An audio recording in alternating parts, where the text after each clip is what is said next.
Good morning, everyone.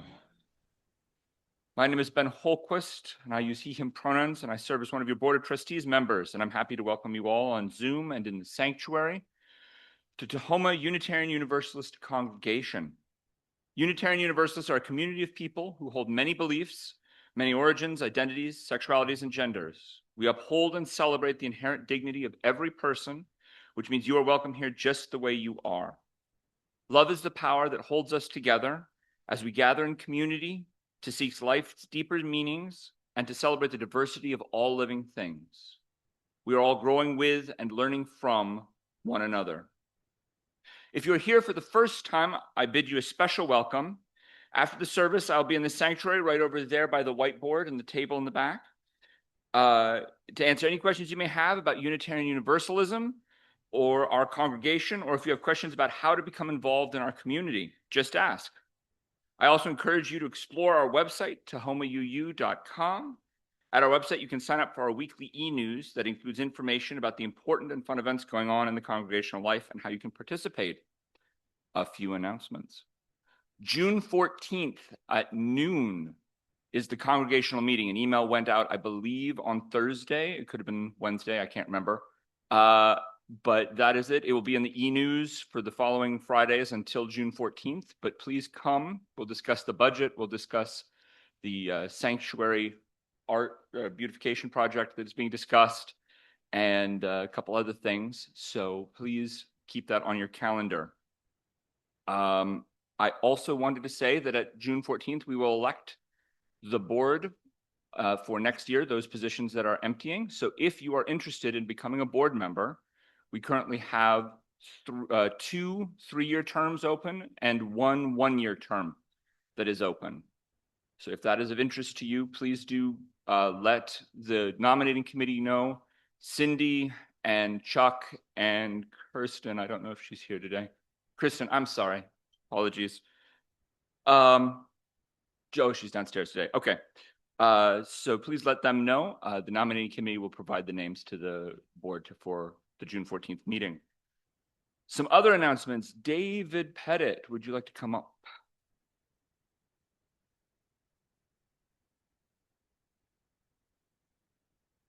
Good morning, everybody. My name is David, and I am pleased to announce that we have a date and a place for the 2026 annual camping trip.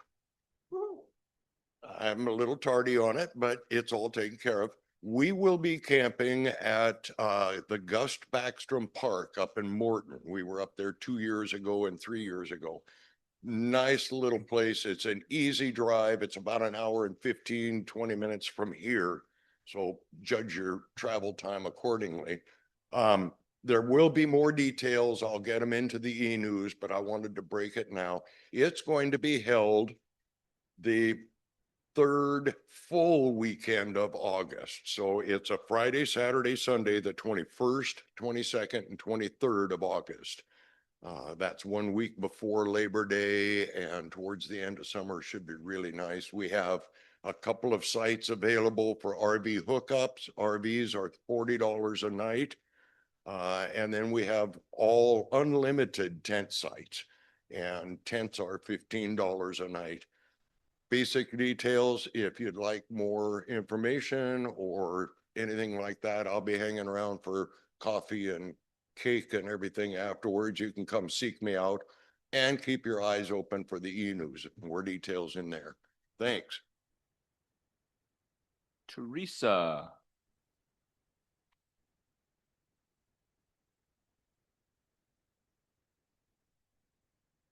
Hello, everyone.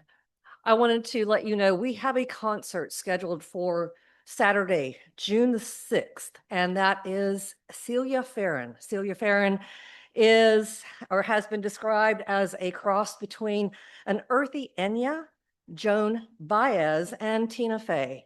She dishes up the most delicious concoction of the silly and sacred, delighting audiences across the globe.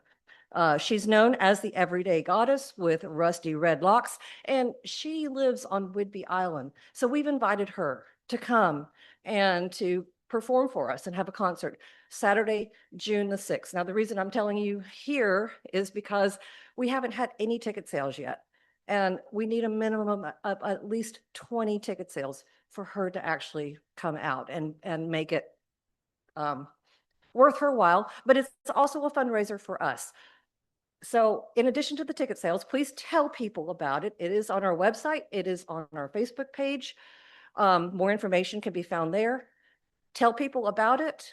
And also, I would like to have a little help with volunteering for coffee and soft drinks, as well as one person helping with admissions, because I'm going to be running sound that day. So if you need more information, please come see me. I'll be in the sound booth.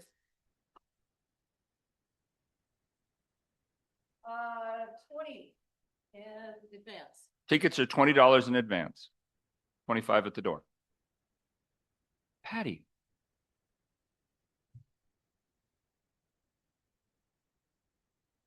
This month is marching on. I have had some people who commented they were interested in art.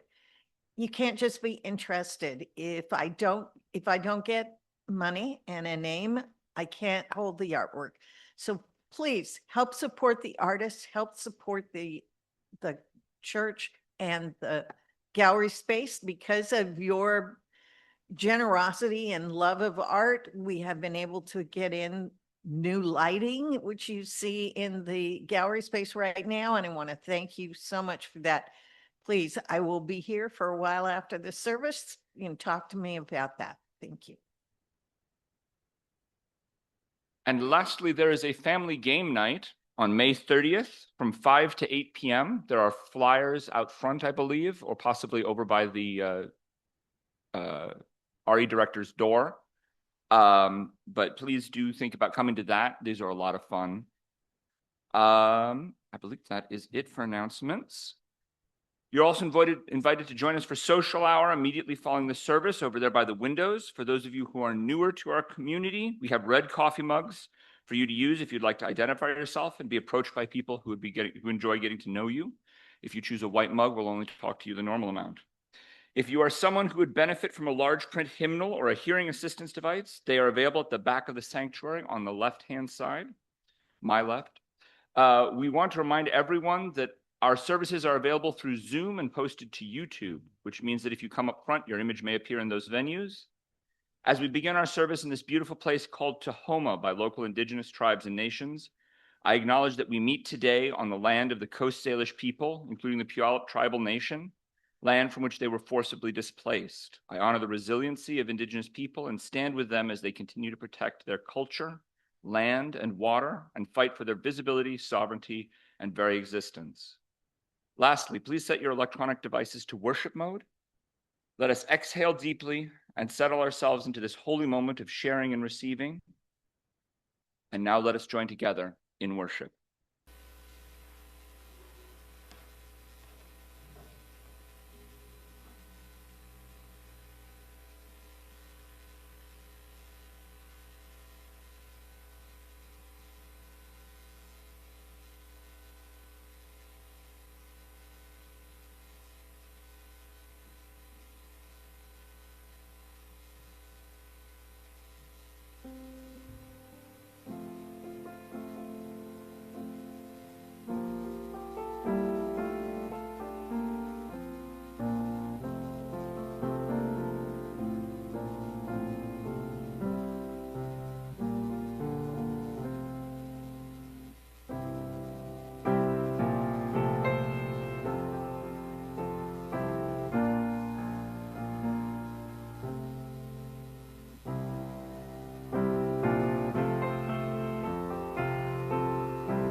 Good morning.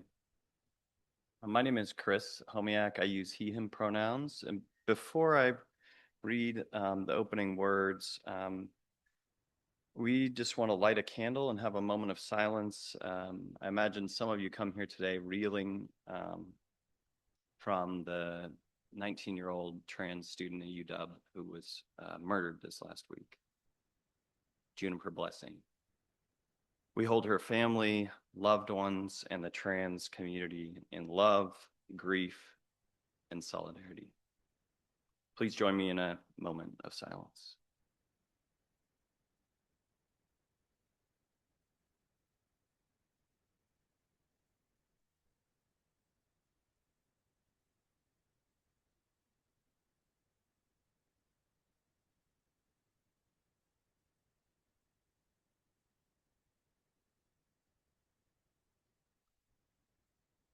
The opening words this morning are from the Hebrew scriptures, the book of Isaiah. I'm about to do a new thing. Now it springs forth. Do you not perceive it? I will make a way in the wilderness and rivers in the desert.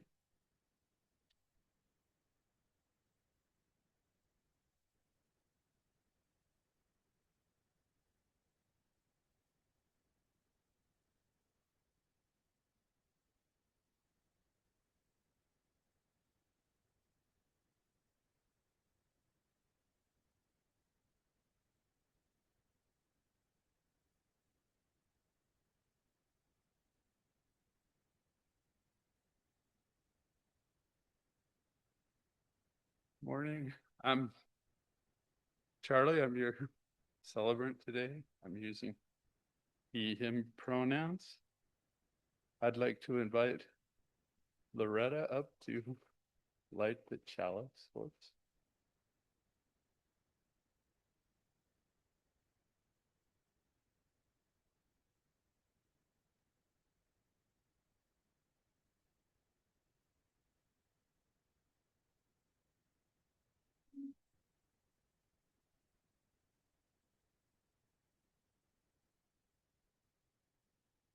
Please join me in the words on the screen. We light this chalice in deep respect for the mystery and holiness of life, in honor and gratitude for those who have come before, with love and compassion for those who dwell among us, and with hope and faith for the generations to come. If you please stand as you're able and join us for hymn number 38.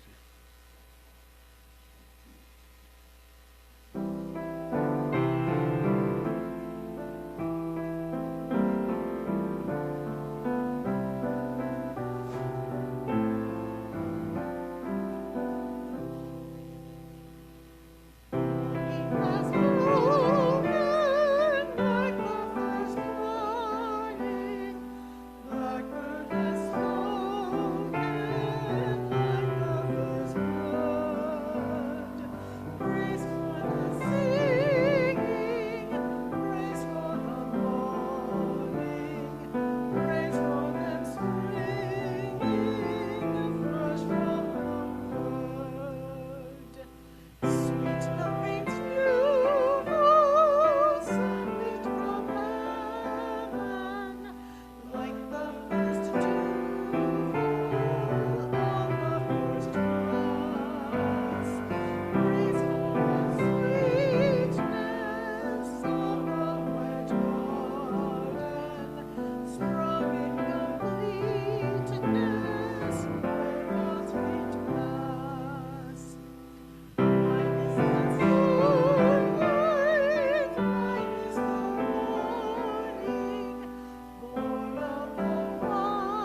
You better believe I'm a Chiefs fan.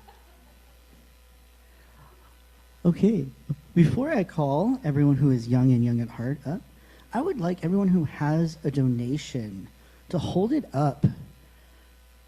This is something we do every week so that the young people can get involved in our social service, social justice programs. We support one of the local food banks here every week by doing this. Right there. Oh, we got bags full, y'all. Come on. Right there. Right there.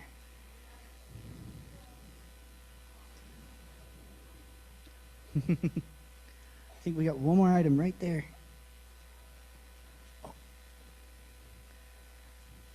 I just think it's adorable how they kind of fight over who gets to take what.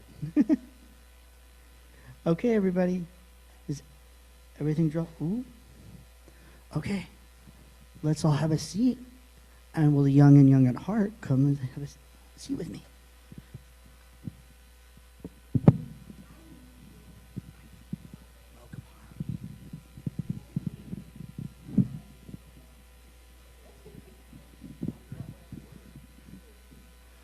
Okay.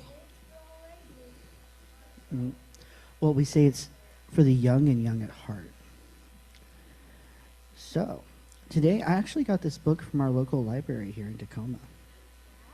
Yeah, you should check out the library sometime. This is called World of Wonder. It's written by Valerie Kaura. I always afraid I'm going to ruin those names.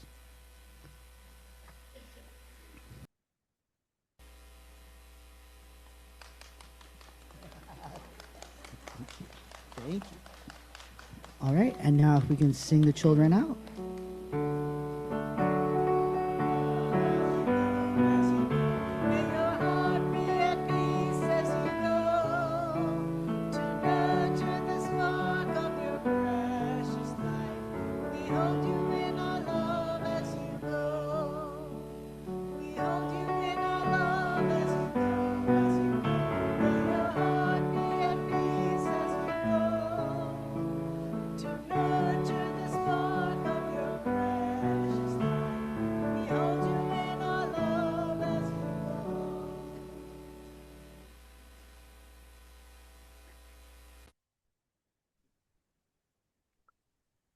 Good morning.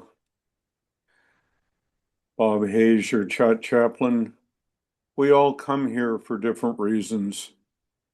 To a spiritual center, for community, for a place where we can share ideas and thoughts. And this place is holy for us in so many ways. Your contributions, either through the ushers, through giving online, or through making long-term contributions to the church, keep this church available to you and to others, and give us the opportunity to share our love with the community. There are baskets up front for the parking lot and for transgender relocation. Please join me and give generously as the ushers come around. Thank you.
you please join me in the words on the screen? We dedicate ourselves and our offerings to the work of this congregation, weaving a tapestry of love we call community, both within and beyond these walls. And please rise in body or spirit and join us for hymn number 95 in the gray hymnal.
I'm going to start with words from Valerie Kaur, an incredible activist and filmmaker who wrote the children's book that was read. It's from her book, See No Stranger. In the beginning, there was wonder. Out in the country, far from city lights, the night air was clear enough to gaze into the long, shimmering galaxy that stretched across the sky. I would stand in the field behind our home and talk to the stars like they were my friends, just like I talked to the cows over the fence or the horses across the road. Back then, there was no question.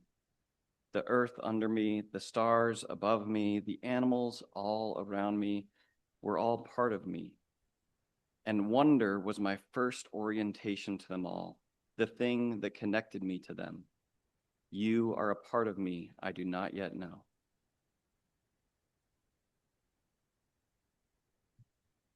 So this month's theme, as you know, is, as many of you may know, is awakening curiosity.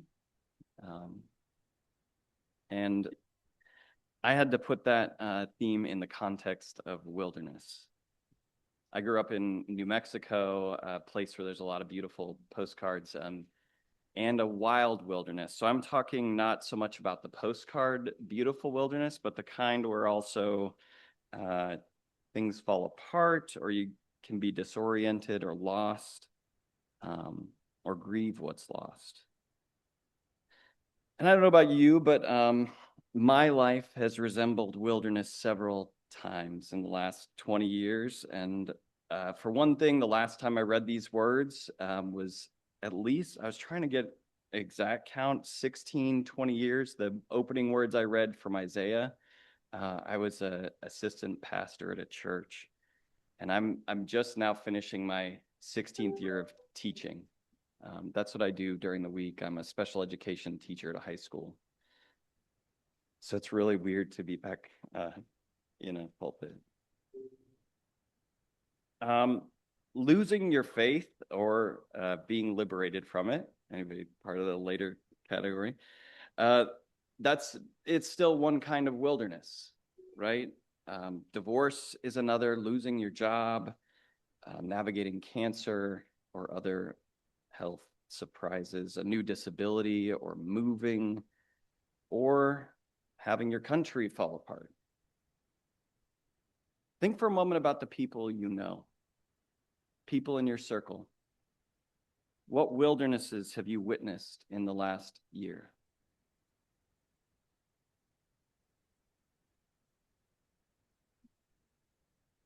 Does anybody want to name one really briefly? Just shout out a word or two. You don't share a person's name, but a wilderness that maybe I didn't already name. Being in the emergency room, a death in the family, pregnancy, dog attack, a new job. So wilderness can be deeply personal, and it can also be massive and communal. Rebecca Solnit, she wrote in The Guardian about a month ago that the administration is sabotaging the federal government and also trashing the global economy and the global environment in ways that will have downstream consequences for decades, and perhaps, especially when it comes to climate, centuries. The context for the verses I shared from Isaiah. Good morning. You're not at Jewish church. people had just had their temple destroyed by No. the Babylonian Empire. It was estimated 6th century BCE. So the institution, the city, the structures they knew were in rubble, and they were in the wilderness, grieving what they had lost. According to a January article by Aaron Reed, a trans activist and journalist who writes under the name Aaron in the Morning, she estimated, so a year after Trump was inaugurated, that 400,000 trans people relocated in that year. Local surveys estimate about 40,000 ended up in Washington. There's also a Gallup poll that came out in November showing that the number of young women ages 15 to 44, it's quadrupled, who want to leave the United States if they had the opportunity. It's quadrupled from 2014 to 2024. So there are a lot of people on the move. And I think many people who are new to this community or who visit this community have come from red states. Raise your hand if you know someone who's moved to this state from a red state in the last few years, right? Like those of you on Zoom who can't see it, like almost every hand is up. So in 2023, as it became clear that our family needed to uproot, to leave our community, the jobs we loved, I'd started working on getting certified as a teacher. Washington has very strict, high standards. I jumped through a few of those hoops, and our family life was put on pause by a cancer diagnosis. And so then, as we started to navigate kind of a wilderness within what was about to become a wilderness, I started watching seasons of Survivor. Any fans of Survivor out there? I mean, I want to acknowledge I have all kinds of layers of privilege that make and safety nets, but I don't know, my lizard brain was active, and I was like I was locked in on Survivor. And I also picked up a book about wilderness survival called Deep Survival by Lawrence Gonzalez. He's a pilot who loves nerding out about survival stories. And I didn't anticipate that I was literally, when we moved from Missouri out here, going to like get lost on the Oregon Trail. Although we did stop along the way and like see a lot of the Oregon Trail things. I didn't think it literally, but for some reason I was really wanting to just squeeze some wisdom out of these survival books and stories. And Gonzalez tells stories about people who like they're on a hike with a group and they get separated and lost. And then what do? And what separates the people who survive from the people who don't? He tells about a Navy SEAL on a float trip whose boat overturned, and how did some survive and some didn't. People, plane crashes, all kinds of things. And he names 5 stages in wilderness survival that I think that I found meaningful. The first stage is something is off, the trail, the weather, the timing, but you're in denial and rationalizing mode. You walk a bit faster, you're telling yourself, I'm not lost. And he summarizes this stage as bend the map. Like you're like, oh, the map's not fitting, but I can make it fit. And that's such a key thing to understand, like that you have this stable mental map of how long the trip was supposed to take, what things are supposed to happen, what it's supposed to look like. So you bend the map. Stage 2, reality breaks through that you're lost. And it's easy at this point to your lizard brain, fight, flight, or freeze takes over, right? And that quickly leads to a kind of frenzied stage 3 of I'm going to try to fix it, but using my old mental map. So you start with, oh, I remember that one tree, and yet there's still a kind of false confidence that's dangerous. This is when people can get dehydrated or injured or fatigued. And it's because they're frantically trying to fix it, but still with the old mental map. Stage 4, you're lost, your plan isn't working, and you're grieving now that your mental map is broken. Solnit writes in her book about, I think she calls it a field guide to getting lost. We navigate by stories, but sometimes we only escape by abandoning them. So stage 5 is acceptance. This is where I am. And Gonzalez repeats this mantra, be here now. Stop trying to get back into the old plan, the old mental map, the way things you expected it to be or hoped it to be. You got to pay full attention to what things are like now. Observe where you actually are, where the doors are actually opening or closing, assess the real resources. And that became my mantra, be here now. I can't tell you how many times I woke up in the middle of the night and was like, okay, version 5.3 of our plans. Okay, now, and Tacoma, I think, is version 6.8. And I would, every day when I got home from work and we were juggling chemo schedules and so many other things, I would also research where we might land. And I realized eventually that I had to hold really lightly to the plan, like that it was really easy to make a capital T, capital P, the plan. And I had to keep asking, what am I holding to too strongly that is not going to result in the best chance of not just surviving, but thriving? So that passage in Isaiah, I didn't actually start with the line before it, but it says, do not consider the former things or remember things of old before the happy things about new good things are happening in the wilderness.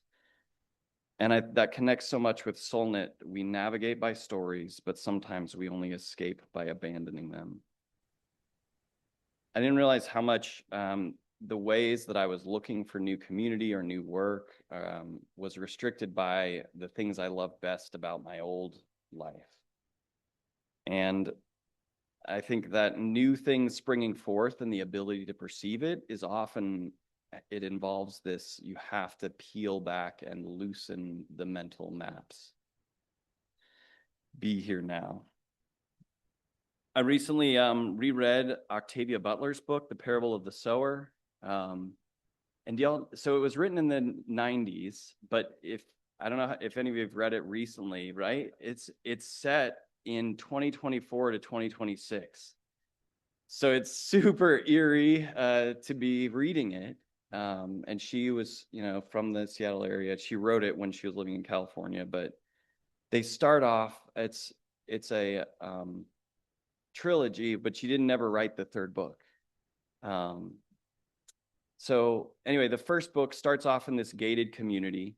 There's been some kind of social and environmental collapse, and people are struggling to survive. And the main character is Lauren Olamina, who's a young Black woman. She's the daughter of a community leader, and she's 15 when the novel starts. And so her dad and all the older generation of leaders are like, protect the wall, keep our routines. Like, they were training, I think, some of their kids in how to use guns for some survival, but mainly it was all about like, let's keep a stable community. And from a very early age, Lauren was convinced that the world was not done changing, that the walls were going to come down. And eventually that happens. The walls come down. She escapes alone. She had already like buried a backpack in the community for a go bag from when she was young. And one of her superpowers, if you don't know the book, I think they call it hyper empathy. So she has this ability that if she sees another person in pain, she experiences it so profoundly that it is disabling to her. So it's really interesting as she starts heading out on the highway, she is both aware of other, like, in a way, very vigilant and flexible and trying to survive. And she has to kind of protect herself to keep from seeing people in pain. But she becomes the founder and the leader of eventually what becomes a community, but it starts as a little band of survivors. And she picks the people that the group of people she assembles in many ways represents this community. No offense to you all, but I wouldn't have originally thought and looked around and thought, oh, I need so many forms of family and diversity to be my band of survivors, right? There's not very many movies that show that. So she forms this really beautiful, diverse, interesting community. Gonzalez talks about how research shows people who help others have better survival rates because of the way it shifts your brain and opens your mental map to have a different kind of purpose and focus. Lauren starts what she then calls a new religion based on the idea of God as capital C, change. She says, the only lasting truth is change. We'll have to shape God, shape change, turn it into something we can live with. She builds community with vulnerable and people all over their own journey who need community also. One of the first events our family came to when we arrived here in Washington was the auction. Not this last one, which was on Valentine's Day, but the one before that. And that afternoon, Betsy's mom had gotten into a fender bender, and so we almost didn't make it. We were like, how? But we knew we needed it. We weren't like we didn't have anything really on our radar to buy, but it seemed like such a unique community celebration that we wanted to be here. And so I got here a little late, and there's like, if you've never been here, it's before the auction, there's all these tables set up in stage one of different silent auction bidding. And my daughter and I got really excited about some hand-tied, carefully labeled flies for fly fishing. I don't know, were they yours, David? Did you make this? Okay. So we were talking to somebody about how when we moved, we had to just give away so much stuff so quickly. And we were sad about that. And we bid on the flies and we didn't get it. And then the auction moved on to the stage where David's auctioning off all these experiences. Harrison gave us a year of beautiful, delicious bread from that. And we're sitting there bidding and, I don't know, watching things. And Paul Hartford comes about 30 minutes later with the box of flies and says, hey, you should have this. And Andy gives us 2 brand new fly rods.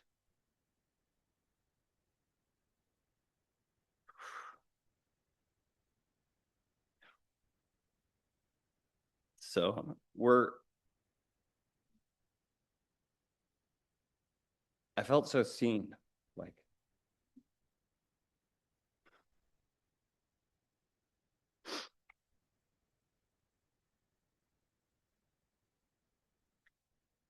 maybe more importantly, you are a part of me I do not yet know.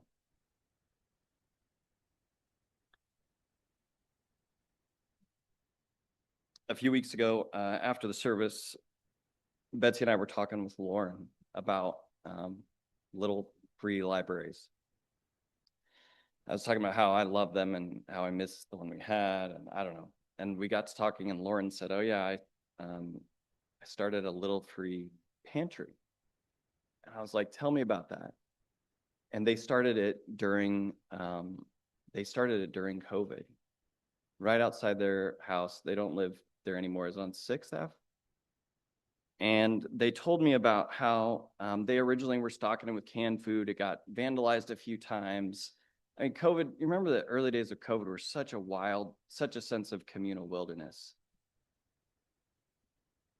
And then as other people started bringing food, Lauren was like, wait, I'm gonna put tarps in here for unhoused people, or I'm gonna make custom hygiene kits with nail clippers. And it was just this beautiful story of wonder and curiosity about their neighborhood in a time of wilderness. You are a part of me I do not yet know.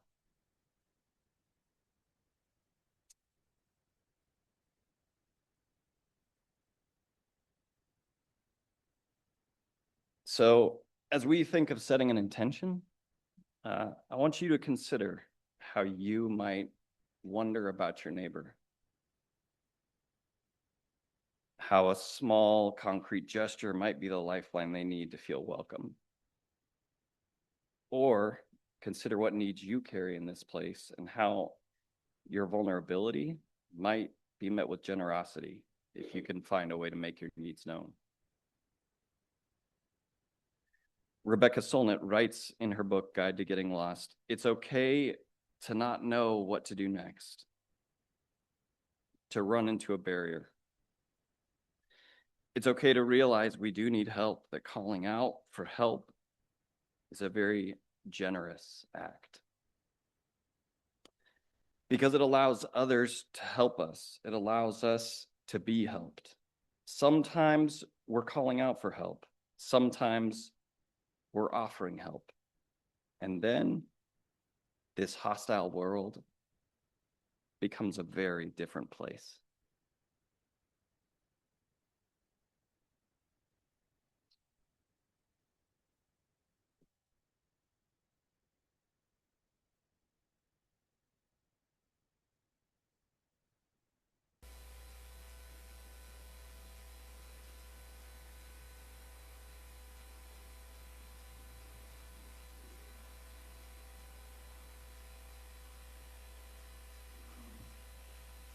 Please stand in body or spirit for hymn number 1021 in the teal hymnal. Lean on me.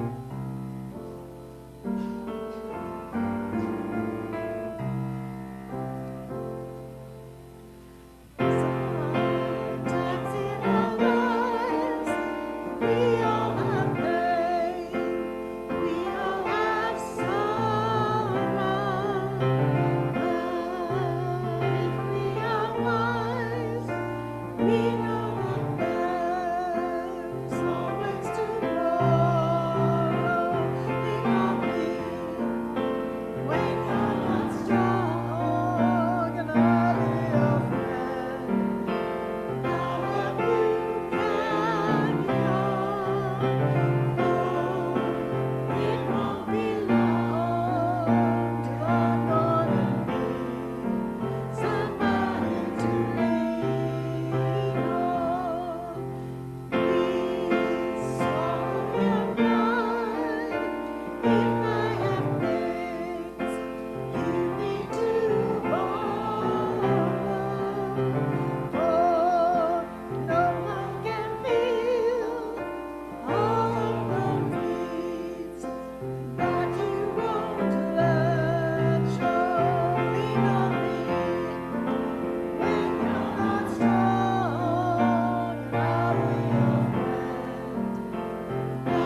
Closing words are from Valerie Kaur. One more time. Wonder is our birthright. Comes easily in childhood, the feeling of watching dust motes dancing in sunlight, climbing a tree to touch the sky, or falling asleep thinking about where the universe ends. If we are safe and nurtured enough to develop our capacity to wonder, we start to wonder about the people in our lives too, their thoughts and experiences, their pain and joy, their wants and needs. We start to sense that they are to themselves as vast and complex as we are to ourselves, their inner world as infinite as our own. In other words, we are seeing them as our equal. We are gaining information about how to love them. Wonder is the wellspring of love.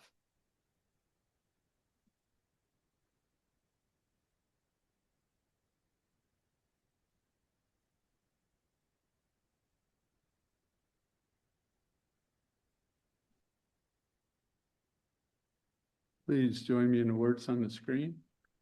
We extinguish this flame. Could you? Wonder. The warmth of community or the fire of commitment. These we carry in our hearts until we are together again.